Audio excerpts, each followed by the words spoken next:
تمام تعریفیں اللہ تبارک و تعالیٰ کے لیے۔ صلو علی الحبیب صلی اللہ تعالی علیہ وسلم۔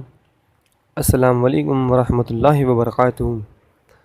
سامعین، آج کا یہ موضوع جو ہے وہ ہے حنفی نماز صحیح حدیثوں سے۔ تکبیر تحریمہ سے لے کر سلام پھرنے تک انشاءاللہ عزوجل ہم ہر چیز پر صحیح حدیث پیش کریں گے اور ثابت کریں گے کہ حنفی نماز جو ہے وہ صحیح حدیثوں سے ثابت ہے، اور باطل جماعت یعنی اہل حدیث جو ہم پر الزام لگاتی ہے اس کا بھی اعتراض اپنے آپ رفع ہو جائے گا انشاءاللہ عزوجل۔ ہر قوم کا عبادت کرنے کا ایک طریقہ ہوتا ہے اور وہ اسی طریقے کو سب سے اچھا سمجھتی ہے، لیکن مسلمانوں کا معاملہ ان سے کچھ الگ ہے، کیونکہ ہر قوم میں اپنا طریقہ خود ایجاد کیا ہے، جبکہ ہم وہی طریقہ اپناتے ہیں جو ہمیں اللہ تعالیٰ نے بتایا اور وہ اپنے سچے کلام میں فرماتا ہے، جس کا ترجمہ کنز ایمان یوں ہے کہ اور نماز قائم رکھو اور زکوٰۃ دو اور رکوع کرنے والوں کے ساتھ رکوع کرو۔ سورہ بقرہ کی آیت نمبر 43 ہے۔ اور اللہ تعالیٰ نے ہمیں نماز ادا کیسے کرنی ہے اس کا بھی طریقہ ہمارے رب سے ہمیں کچھ یوں بتایا گیا ہے کہ جس کا ترجمہ ہے، اے ایمان والو، اللہ کا حکم مانو اور رسول کا حکم مانو اور اپنے اعمال باطل نہ کرو۔ سورہ محمد آیت نمبر 33۔ مطلب یہ کہ اگر ہمیں اللہ سبحانہ و تعالیٰ کا قرب چاہیے تو نبی صلی اللہ تعالیٰ علیہ وسلم کی سنت کو اپنانا ہوگا، اور آپ صلی اللہ تعالیٰ علیہ وسلم کے طریقے کو چھوڑ کر ہمیں خود کے ایجاد کیے ہوئے طریقے پر عمل کرنے کا کوئی حق نہیں، ورنہ اللہ تعالیٰ ہماری کی ہوئی تمام عبادتوں کو رد کر دے گا اور ہمیں نماز کا طریقہ مکمل ادا کرنے کے لیے ایک جامع آیت عطا فرمائی، جس کا ترجمہ یوں ہے کہ اور اللہ جو کچھ تمہیں رسول عطا فرمائے وہ لے لو، اور جس چیز سے منع فرمائے باز رہو، اور اللہ سے ڈرو، بے شک اللہ کا عذاب سخت ہے۔ حوالہ سورہ حشر آیت نمبر 7۔ اور دوسری ایک اور آیت ہے جس کا ترجمہ یوں ہے کہ بے شک تمہیں رسول اللہ کی پیروی بہتر ہے، جس کا حوالہ ہے سورہ احزاب آیت نمبر 21۔ لہٰذا ہر مسلمان کو رسول اللہ صلی اللہ تعالیٰ علیہ وسلم کی نماز کو سمجھ کر اس پر عمل کرنے کی کوشش کرنی چاہیے۔ اس لیے ان ناکارہ راکین نے حتی الامکان حضور صلی اللہ تعالیٰ علیہ وسلم کی پاکیزہ نماز کو شروع تا آخر تک جمع کرنے کی کوشش کی ہے، تاکہ ایک سادہ فہم مسلمان آسانی سے اس پر عمل کر سکے۔ ہم انشاءاللہ عزوجل تمام دلیلیں پیش کریں گے۔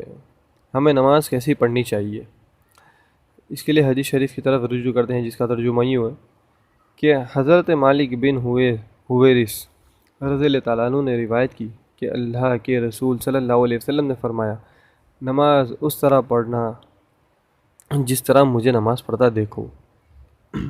حوالہ صحیح بخاری کتاب الاذان جلد 1 حدیث نمبر 631، صحیح ابن خزیمہ جلد 1 حدیث نمبر 586، سنن دارقطنی جلد 2 حدیث نمبر 1295 1295، مسند احمد جلد 9 حدیث نمبر 20804، سنن دارمی کتاب الصلاۃ جلد 1 حدیث نمبر 1288، مسند الامام شافعی کتاب الصلاۃ جلد 1 حدیث نمبر 294، صحیح ابن حبان جلد 5 حدیث نمبر 1872۔ نماز میں سب سے پہلے ہمیں قبلہ کی طرف رخ کرنا چاہیے اور تکبیر کہنا چاہیے، جو کہ ہم کرتے ہیں۔ تو اس کا بھی حوالہ حدیث شریف کی طرف میں پیش کر رہا ہوں، جس کا ترجمہ یوں ہے کہ حضرت ابو ہریرہ رضی اللہ تعالیٰ عنہ فرماتے ہیں کہ رسول اللہ صلی اللہ تعالیٰ علیہ وسلم نے وضو کے بعد میں قبلے کی طرف رخ کرنے اور پھر تکبیر کہنے کا حکم فرمایا۔ اس کا حوالہ ہے صحیح بخاری جلد 7 حدیث نمبر 6251، صحیح ابن خزیمہ جلد 1 حدیث نمبر 454۔ اس کے بعد میں ہم کیا کرتے ہیں، تکبیر تحریمہ میں ہاتھوں کو کہاں تک اٹھانا چاہیے، ٹھیک ہے۔ تو اس کی طرف بھی میں حدیث شریف کی طرف رجوع کر رہا ہوں، جس کا ترجمہ یوں ہے کہ حضرت مالک بن حویرث رضی اللہ تعالیٰ عنہ نے روایت کیا کہ میں نے اللہ کے رسول صلی اللہ تعالیٰ علیہ وسلم کو دیکھا، یہاں تک کہ آپ صلی اللہ تعالیٰ علیہ وسلم اپنے دونوں ہاتھوں کو کانوں کی لو کے برابر اٹھاتے۔ حوالہ ہے صحیح مسلم کتاب الصلاۃ جلد 1 حدیث نمبر 861، مسند احمد جلد 6 حدیث نمبر 15685 15685۔ اب تکبیر تحریمہ کو ہم نے ہاتھ اٹھا لیا، اب ہاتھ کو کیسے اور کہاں پر باندھے، تو اس کے لیے بھی میں حدیث شریف پڑھنے جا رہا ہوں، جس کا ترجمہ یوں ہے کہ حضرت ویل بن حجر رضی اللہ تعالیٰ عنہ فرماتے ہیں کہ رسول اللہ صلی اللہ علیہ وسلم نے اپنے بائیں ہاتھ کی پشت، گھٹے اور کلائی پر رکھا۔ یہ حدیث بالکل صحیح ہے۔ اس کا حوالہ ہے صحیح ابن خزیمہ جلد 1 حدیث نمبر 480۔ اسی طرح ایک اور حدیث ہے جس کا ترجمہ یوں ہے کہ حضرت ویل بن حجر رضی اللہ تعالیٰ عنہ فرماتے ہیں کہ میں نے رسول اللہ صلی اللہ تعالیٰ علیہ وسلم کو دیکھا، آپ نماز میں اپنے دائیں ہاتھ کو بائیں ہاتھ پر ناف کے نیچے رکھتے ہوئے تھے۔ حوالہ مصنف ابن ابی شیبہ جلد 3 حدیث نمبر 3959۔ حدیث بالکل صحیح ہے۔ اس کے بعد ثنا، تعوذ یا تسمیہ پڑھنا اور اس کا طریقہ، تو اس کے لیے بھی ہم حدیث شریف کی طرف رجوع کریں گے، جس کا ترجمہ یوں ہے کہ حضرت عائشہ صدیقہ رضی اللہ تعالیٰ عنہ فرماتی ہے کہ جب آپ صلی اللہ تعالیٰ علیہ وسلم تہجد کی نماز کے لیے کھڑے ہوتے تو تکبیر کے بعد سبحانک اللہ و بحمدک و تبارک اسمک و تعالی جدک و لا الہ غیرک پڑھتے۔ اس کا حوالہ ہے سنن ابو داؤد جلد 1 حدیث نمبر 767-768، صحیح ابن خزیمہ جلد 1 حدیث نمبر 470۔ اسی طرح ایک اور حدیث شریف ہے جس کا ترجمہ یہ ہے کہ حضرت عبداللہ ابن مسعود رضی اللہ تعالیٰ عنہ سے مروی ہے کہ نبی صلی اللہ علیہ وسلم اعوذ باللہ من الشیطان الرجیم پڑھتے۔ حوالہ صحیح ابن خزیمہ جلد 1 حدیث نمبر 472۔ اسی طرح ایک اور حدیث شریف ہے جس کا ترجمہ یوں ہے کہ حضرت انس رضی اللہ تعالیٰ عنہ سے مروی ہے کہ نبی صلی اللہ تعالیٰ علیہ وسلم حضرت ابو بکر اور حضرت عمر رضی اللہ تعالیٰ عنہم بسم اللہ الرحمن الرحیم کو بلند آواز میں نہیں پڑھتے۔ حوالہ صحیح ابن خزیمہ جلد 1 حدیث نمبر 497۔ اب ثنا پڑھ لی، اور اعوذ باللہ من الشیطان الرجیم بسم اللہ الرحمن الرحیم کے بعد ہم نے ثنا پڑھ لی۔ ثنا کے بعد امام اور منفرد کا سورہ فاتحہ پڑھنا۔ اس کے بعد ہم کیا پڑھتے ہیں؟ سورہ فاتحہ۔ تو اس طرح امام کے پیچھے پڑھی جائے گی یا نہیں پڑھی جائے گی، یا منفرد جب بندہ اکیلا ہو تب وہ پڑھے گا یا نہیں پڑھے گا، انشاءاللہ ابھی ہم حدیث کی طرف رجوع کریں گے۔ تو حدیث کا ترجمہ یوں ہے کہ حضرت عبادہ بن صامت رضی اللہ تعالیٰ عنہم سے روایت ہے کہ رسول اللہ صلی اللہ علیہ وسلم نے فرمایا، جس نے نماز میں سورہ فاتحہ اور اس سے زیادہ کچھ اور سورہ کو نہ پڑھا تو اس کی نماز نہ ہوئی۔ اس کا حوالہ ہے صحیح مسلم کتاب الصلاۃ جلد 1 حدیث نمبر 872، مسند ابو عوانہ جلد 1 صفحہ 450 حدیث نمبر 1665، سنن نسائی کتاب الافتتاح جلد 1 حدیث نمبر 914۔ اب امام کے پیچھے مقتدی کو قرات کرنی چاہیے یا نہیں کرنی چاہیے؟ حدیث شریف کی طرف رخ کرتے ہیں کہ اس کا ترجمہ یوں ہے کہ حضرت زید بن ثابت رضی اللہ تعالیٰ عنہ فرماتے ہیں کہ مقتدی کی امام کے پیچھے کسی چیز میں قرات نہیں۔ کیا فرماتے ہیں؟ مقتدی کی امام کے پیچھے کسی چیز میں قرات نہیں ہے۔ سامعین حوالہ نوٹ کر لیں، صحیح مسلم کتاب المساجد جلد 1 حدیث نمبر 1293، سنن نسائی کتاب الافتتاح جلد 1 حدیث نمبر 963، سنن کبریٰ للنسائی جلد 1 حدیث نمبر 1032، مسند ابو عوانہ جلد 1 حدیث نمبر 1951، سنن الکبریٰ للبیہقی جلد 2 حدیث نمبر 2911۔ سبحان اللہ۔ اب اس کے بعد سورہ فاتحہ پڑھی۔ سورہ فاتحہ پڑھنے کے بعد جب ہم آمین کہتے ہیں تو آمین کس طرح کہنی چاہیے، اسے بھی ہم حدیث شریف کی طرف رجوع کریں گے، جس کا ترجمہ یوں ہے کہ حضرت ویل بن حجر رضی اللہ تعالیٰ عنہ فرماتے ہیں کہ رسول اللہ صلی اللہ تعالیٰ علیہ وسلم نے سورہ فاتحہ کے بعد آہستہ آمین کہتے۔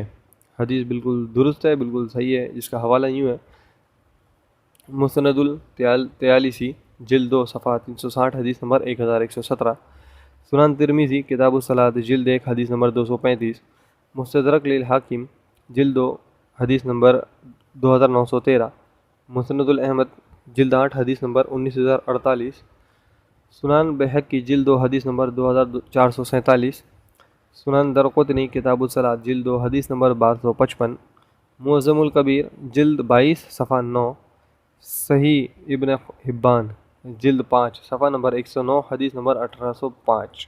تو معلوم ہوا کہ آمین جو ہے آہستہ کہنا ہے۔ سامعین، اب سورہ فاتحہ پڑھ لیا، آمین ہم نے آہستہ کہہ دیا۔ اب اس کے بعد میں دوسری سورہ ملانا، اس کے لیے بھی میں حدیث شریف پیش کروں گا۔ اس کا ترجمہ یوں ہے کہ حضرت قتادہ رضی اللہ تعالیٰ عنہ سے مروی ہے کہ آپ صلی اللہ تعالیٰ علیہ وسلم ظہر کی پہلی 2 رکعات میں سورہ فاتحہ کے بعد دوسری 2 سورتیں پڑھتے تھے۔ حوالہ صحیح بخاری کتاب الاذان جلد 1 حدیث نمبر 776۔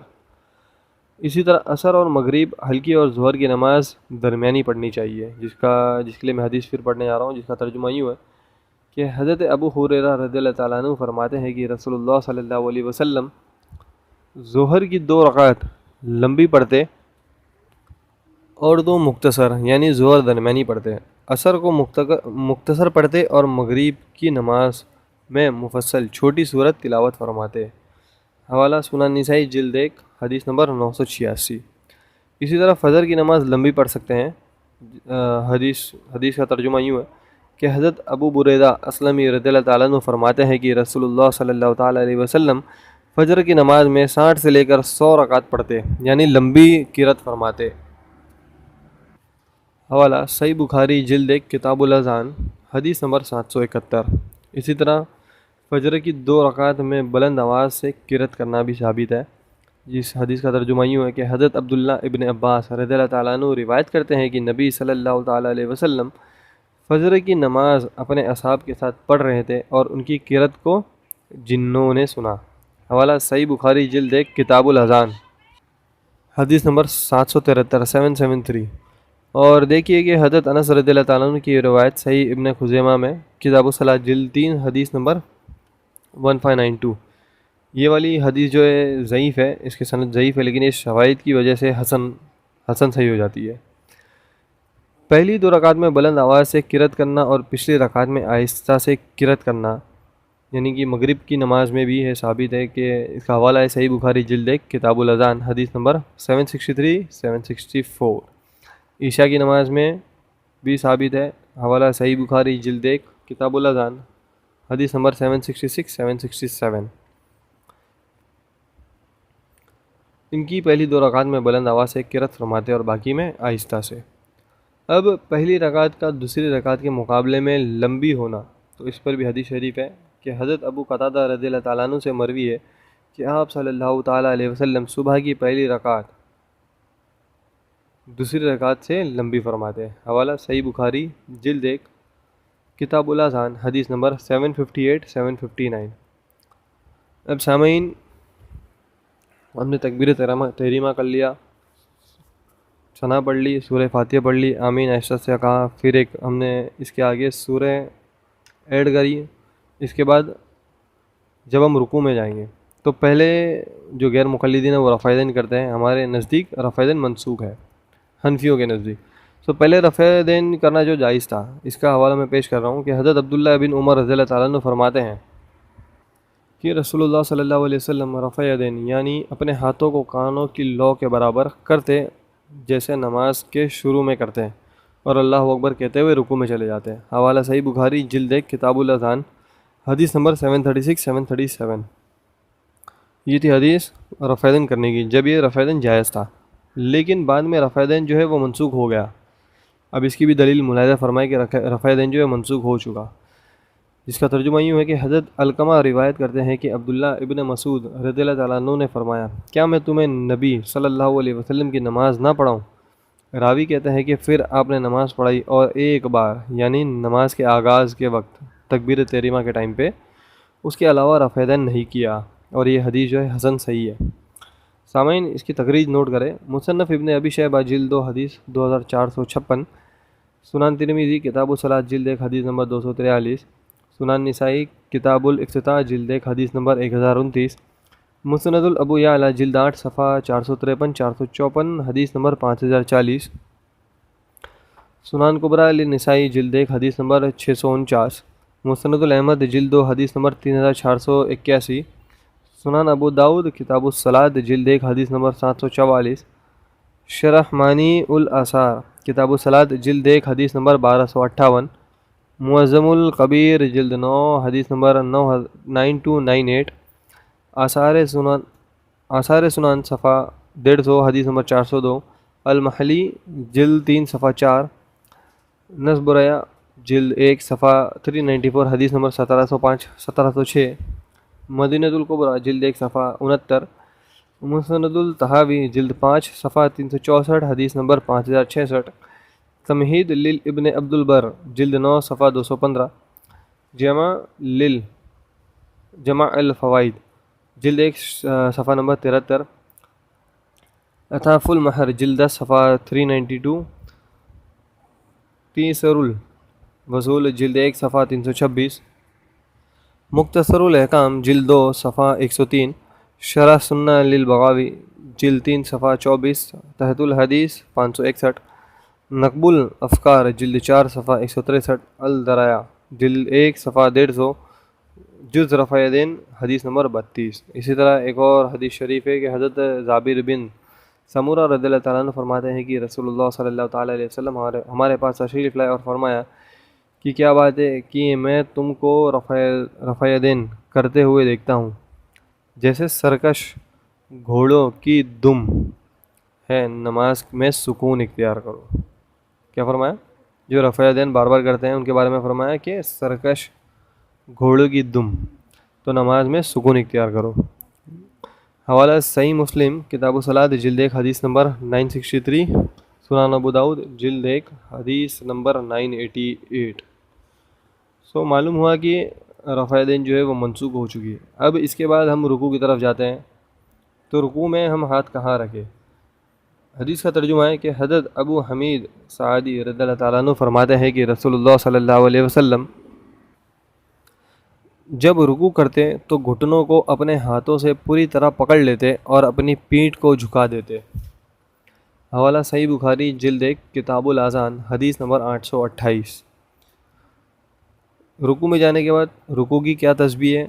تو حضرت حذیفہ رضی اللہ تعالیٰ عنہ فرماتے ہیں کہ رسول اللہ صلی اللہ علیہ وسلم جب رکوع میں ہوتے تو سبحان ربی العظیم کہتے۔ اس کا حوالہ ہے سنن ابو داؤد جلد 1 حدیث 863، سنن دارمی کتاب الصلاۃ جلد 1 حدیث نمبر 1345۔ رکوع کس طرح ہونی چاہیے؟ رکوع میں کمر کو ہموار رکھنا چاہیے۔ حدیث کا ترجمہ یوں ہے کہ حضرت ابو حمید سعدی رضی اللہ تعالیٰ عنہ فرماتے ہیں کہ رسول اللہ صلی اللہ علیہ وسلم جب رکوع کرتے تو اپنی کمر کو ہموار رکھتے اور سر کو کمر کے برابر اس طرح رکھتے کہ وہ نہ اونچا ہوتا اور نہ جھکا ہوا ہوتا، اور سمیع اللہ لمن حمیدہ کہتے ہوئے پوری طرح کھڑے ہو جاتے کہ ہر ہڈی اپنی جگہ آ جاتی۔ یہ حدیث بالکل صحیح ہے۔ اس کی تخریج یا حوالہ یوں ہے کہ صحیح ابن خزیمہ جلد 1 حدیث 587، صحیح ابن حبان حدیث نمبر 1862 1863، صحیح بخاری کتاب الاذان جلد 1 حدیث نمبر 828، سنن ابو داؤد جلد 1 حدیث نمبر 726، اور سنن ابن ماجہ کتاب اقامت صلاۃ جلد 1 حدیث نمبر 1061۔ اس کے بعد رکوع سے ہم سر اٹھائے تو کیا کہیں؟ رکوع سے جب ہم سر اٹھا کے کھڑے ہوتے تب کیا کہنا چاہیے؟ تو حضرت ابو ہریرہ رضی اللہ تعالیٰ عنہ فرماتے ہیں کہ رسول اللہ صلی اللہ علیہ وسلم جب نماز میں سمیع اللہ لمن حمیدہ فرماتے تو اس کے بعد اللہم ربنا ولک الحمد بھی کہتے۔ اس کا حوالہ ہے صحیح بخاری کتاب الاذان جلد 1 حدیث نمبر 795۔ اب رکوع سے آپ کھڑے ہو گئے، کھڑے ہونے کے بعد سجدے میں جانے کا وقت، تو سجدے میں جاتے وقت کیا کہے؟ حضرت ابو ہریرہ رضی اللہ تعالیٰ عنہ فرماتے ہیں کہ رسول اللہ صلی اللہ علیہ وسلم جب سجدے میں جاتے تو تکبیر یعنی اللہ اکبر کہتے۔ حوالہ صحیح بخاری کتاب الاذان جلد 1 حدیث نمبر 789۔ اب سجدے میں گئے، سجدے میں جاتے وقت اس کا طریقہ کیا ہونا چاہیے؟ سجدے میں جانے کے وقت کا طریقہ کیا ہونا چاہیے؟ تو حدیث شریف کا ترجمہ یوں ہے کہ حضرت وائل بن حجر رضی اللہ تعالیٰ عنہ فرماتے ہیں کہ رسول اللہ صلی اللہ علیہ وسلم سجدے میں جاتے وقت اپنے گھٹنوں کو ہاتھوں سے پہلے زمین پر رکھتے اور جب اٹھتے تو اپنے ہاتھوں کو گھٹنوں سے پہلے اٹھاتے۔ یہ حدیث بالکل صحیح ہے اور اس کی تخریج یوں ہے سنن دارمی کتاب الصلاۃ جلد 1 حدیث نمبر 1359، صحیح ابن خزیمہ کتاب الصلاۃ جلد 1 حدیث نمبر 629، سنن ابو داؤد کتاب الصلاۃ جلد 1 حدیث نمبر 830، سنن نسائی جلد 1 حدیث نمبر 1092 1157، سنن ابن ماجہ جلد 1 حدیث نمبر 882، سنن ترمذی کتاب الصلاۃ جلد 1 حدیث نمبر 252، مستدرک علی الصحیحین جلد 1 صفحہ 337 حدیث نمبر 825، مسند الامام ابو حنیفہ صفحہ 273 حدیث نمبر 800، سنن دارقطنی جلد 2 حدیث نمبر 1291 1291، شرح معانی الآثار کتاب الصلاۃ جلد 1 حدیث نمبر 1417، سنن الکبریٰ للبیہقی جلد 2 حدیث نمبر 2628، مسند البزار جلد 10 صفحہ 350 351 حدیث نمبر 4483 4483، صحیح ابن حبان جلد 5 صفحہ نمبر 237 حدیث نمبر 912، سنن کبریٰ للنسائی حدیث جلد 1 حدیث نمبر 229، معجم الکبیر جلد 22 صفحہ 39 حدیث نمبر 97، مشکات المصابیح جلد 1 حدیث نمبر 898۔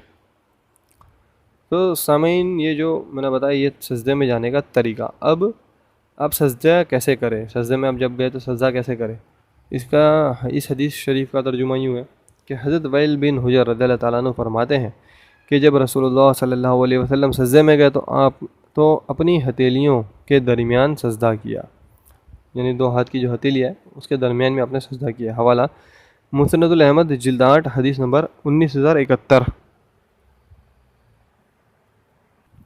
اسی طرح ایک اور حدیث شریف ہے جس کا ترجمہ یوں ہے کہ حضرت ابن عباس رضی اللہ تعالیٰ عنہ فرماتے ہیں کہ رسول اللہ صلی اللہ علیہ وسلم نے پیشانی، ناک، دونوں ہاتھ، دونوں گھٹنوں اور دونوں پیروں کی انگلیوں پر سجدہ کرنے کا حکم فرمایا۔ اس کا حوالہ ہے صحیح بخاری کتاب الاذان جلد 1 حدیث نمبر 812، صحیح مسلم کتاب الصلاۃ جلد 1 حدیث نمبر 1091، سنن ترمذی کتاب الصلاۃ جلد 1 حدیث 257، سنن ابو داؤد کتاب الصلاۃ جلد 1 حدیث 882، سنن ابن ماجہ کتاب اقامت الصلاۃ والسنہ جلد 1 حدیث نمبر 884، سنن نسائی جلد 1 حدیث 1099، صحیح ابن خزیمہ کتاب الصلاۃ جلد 1 حدیث 633، سنن دارمی کتاب الصلاۃ جلد 1 حدیث نمبر 1358، مسند الاحمد جلد 2 حدیث 1927، صحیح ابن حبان حدیث نمبر 1923۔ اس طرح ایک اور حدیث شریف ہے جس کا ترجمہ یوں ہے کہ حضرت ابو حمید ساعدی رضی اللہ تعالیٰ عنہ فرماتے ہیں کہ رسول اللہ صلی اللہ علیہ وسلم اپنے پیروں کی انگلیوں کو قبلہ کی جانب رکھتے۔ حوالہ صحیح بخاری کتاب الاذان جلد 1 حدیث نمبر 828۔ تو معلوم ہوا کہ جب سجدے میں ہم گئے تو دونوں ہتھیلیوں کے درمیان ہم نے سجدہ کیا۔ اسی طرح جو پیر ہیں ہمارے، اس پیر کی جو 5 انگلیوں کی جو پیٹ ہے وہ زمین پہ ہونی چاہیے اور ان کا جو رخ ہے وہ قبلے کی طرف ہونا چاہیے۔ تو اکثر لوگ کیا کرتے ہیں، پیروں کو صحیح طریقے سے نہیں رکھتے، لیکن اور کچھ لوگوں کو میں نے دیکھا ہے کہ جب وہ سجدے میں جاتے ہیں تو پیچھے سے دونوں پیروں کو اٹھا لیتے ہیں۔ اس طرح سے ان کی نماز ادا نہ ہوگی، انہیں نماز دہرانی پڑے گی۔ ٹھیک ہے، تو پیروں کو رکھنے کا طریقہ بھی یہ ہے کہ پیروں کی جو انگلی ہے وہ قبلے رخ کی طرف ہونا چاہیے، یعنی کہ جو انگلیوں کی جو پیٹ ہے وہ زمین پہ ہو اور وہ قبلے کی طرف ہو، وہ اٹھی بھی نہیں ہونا چاہیے۔ اب سجدے میں اعتدال کا ہمیں خاص خیال رکھنا چاہیے۔ حدیث شریف میں آتا ہے کہ حضرت رفع بن رافع رضی اللہ تعالیٰ عنہ روایت کرتے ہیں کہ رسول اللہ صلی اللہ علیہ وسلم نے سجدے میں اطمینان کا خاص خیال رکھا ہے اور پیشانی کو زمین پر اچھی طرح ٹکانے کا حکم دیا۔ حوالہ سنن نسائی جلد 1 حدیث نمبر 1056، سنن دارمی کتاب الصلاۃ جلد 1 حدیث نمبر 1368۔ سجدے میں کونیوں کو زمین سے الگ رکھنا چاہیے۔ اب حدیث شریف کا ترجمہ یوں ہے کہ حضرت برا رضی اللہ تعالیٰ عنہ فرماتے ہیں کہ رسول اللہ صلی اللہ علیہ وسلم نے سجدے میں ہاتھ زمین پر رکھ کر کہنیوں کو اٹھانے کا حکم دیا۔ حوالہ صحیح مسلم کتاب الصلاۃ جلد 1 حدیث نمبر 1099۔ اسی طرح ایک اور حدیث شریف ہے، حضرت عبداللہ بن مالک رضی اللہ تعالیٰ عنہ روایت کرتے ہیں کہ آپ صلی اللہ علیہ وسلم اپنے بازو بدن سے اس قدر الگ رکھتے کہ آپ کے بغل مبارک کی سفیدی ظاہر ہونے لگتی۔ حوالہ صحیح بخاری کتاب الصلاۃ جلد 1 حدیث نمبر 390۔ پھر حضرت انس بن مالک رضی اللہ تعالیٰ عنہ فرماتے ہیں کہ رسول اللہ صلی اللہ علیہ وسلم نے فرمایا کہ سجدے میں اعتدال کا خیال رکھے، اپنے بازوؤں کو کتے کی طرح نہ بچھائے۔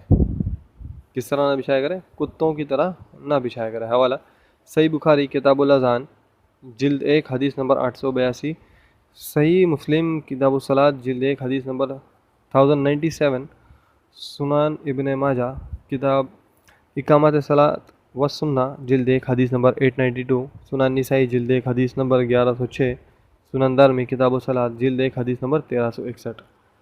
اب جلدی جلدی سجدہ، لوگوں کو میں نے اکثر دیکھا ہے کہ لوگ سجدہ جب کرتے ہیں بہت جلدی جلدی کرتے ہیں، پوری طرح جاتے نہیں ہیں، بہت فاسٹ پڑھتے ہیں، پھر پوری طرح سے بیٹھنے سے پہلے ہی وہ دوبارہ سجدے میں چلے جاتے ہیں، تو اس طرح سے سجدہ کرنے کو منع ہے۔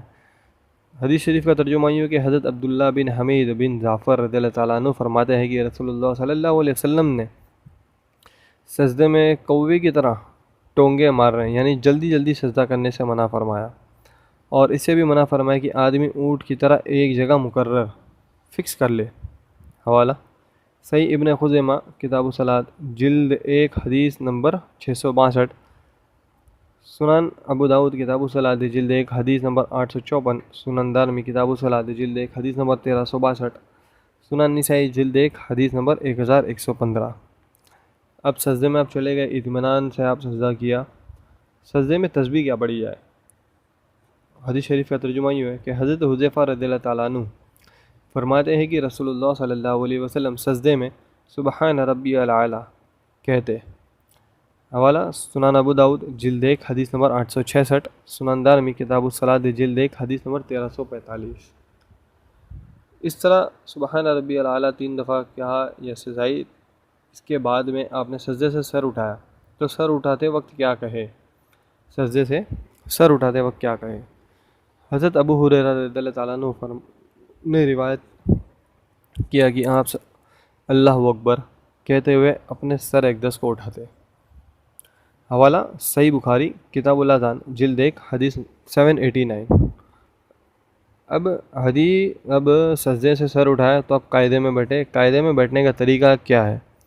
حدیث شریف کا ترجمہ یوں ہے کہ حضرت عائشہ صدیقہ رضی اللہ تعالیٰ عنہ فرماتی ہے کہ آپ قاعدے میں بائیں پیر کو بچھا کر اس پہ بیٹھ جاتے اور دائیں پیر کو کھڑا رکھتے، اور آپ سلام کے ساتھ نماز ختم کرتے۔ حوالہ صحیح مسلم کتاب مساجد جلد 1 حدیث نمبر 1105۔ جب آپ سجدے سے اٹھے تو اس طرح بیٹھے کہ ایک پیر آپ کا جو بچھا کر بیٹھے اور دوسرا یعنی دائیں پیر کو کھڑا کر کے، رائٹ پیر کو کھڑا کر کے رکھا آپ نے، جس کی 5 انگلی زمین کی طرف ہے اور ان کا منہ جو ہے قبلے کی طرف ہو۔ اب اس کے بعد جب ہم دوسرا سجدہ کریں تو حضرت ابو ہریرہ رضی اللہ تعالیٰ عنہ روایت کرتے ہیں کہ آپ اللہ اکبر کہتے ہوئے دوسرے سجدے میں چلے جاتے اور اسی طرح اللہ اکبر کہتے ہوئے سر اقدس کو اٹھاتے۔ حوالہ صحیح بخاری کتاب الاذان جلد 1 حدیث نمبر 803۔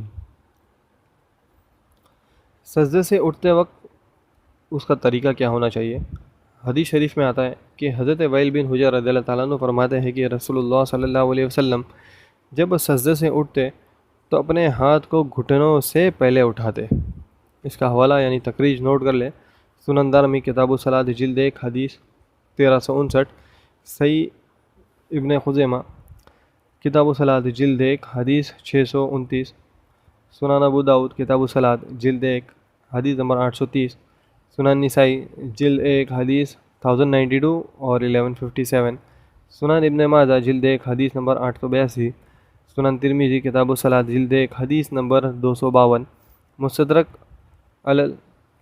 صحیحین جلد 1 صفحہ 333 حدیث نمبر 825، مسند امام ابو حنیفہ صفحہ 273 حدیث نمبر 800، سنن درقطنی جلد 2 حدیث نمبر 1291، شرح مانی الآثار کتاب الصلاۃ جلد 1 حدیث نمبر 1417، سنن کبریٰ للبیہقی جلد 2 حدیث نمبر 2628، مسند البزار جلد صفحہ 350 351 حدیث نمبر 4483 4483، صحیح ابن حبان جلد 5 صفحہ 237 حدیث نمبر 1912، سنن کبریٰ للنسائی حدیث جلد 1 حدیث نمبر 229، معجم الکبیر جلد 22 صفحہ 39 حدیث نمبر 97، مشکوٰۃ المصابیح جلد 1 حدیث نمبر 898۔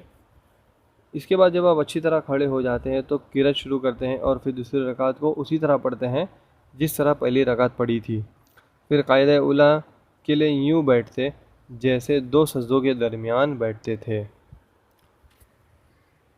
سامعین، اب انشاءاللہ اس کے آگے دوسرے ویڈیو میں آپ کو بتاؤں گا، چونکہ یہ ویڈیو کافی لمبی ہو گئی ہے، آلموسٹ 30 منٹ کی ہو گئی، تو انشاءاللہ اب اگلی ویڈیو اس کے آگے کا میں بتاؤں گا انشاءاللہ۔ السلام علیکم ورحمۃ اللہ وبرکاتہ۔